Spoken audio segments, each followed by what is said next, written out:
This is Canto 4 of Childe Harold's Pilgrimage. In this canto, we see that Childe Harold goes to Italy, and in Italy, he goes to five places. He goes to Venice, Arqua, Ferrara, Florence, and Rome. Well, when he goes to Venice, there he sees a fall of older civilization, and he discusses that, and he also says that how this place is fraught with ghosts. Here Hamlet had its setting in Venice. Shakespeare gave its Hamlet setting in Venice, and there is a ghost of Hamlet here. And then he talks about Arqua. He goes to Harold goes to home of Petrarch there, visits its tomb.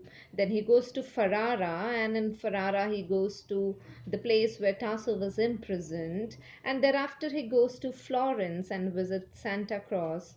And also he says that Florence was ungrateful.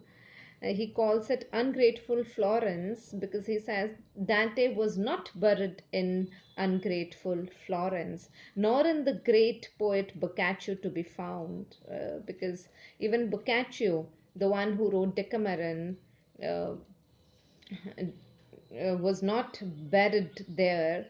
And this canto has beautiful lines. I'll quote some of the lines of this poem, and here I go.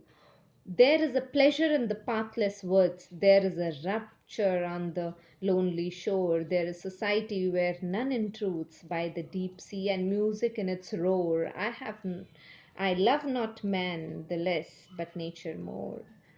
He says there is a pleasure in the pathless woods, that like Byron went to explore the world, here Childe Harold goes to explore the world.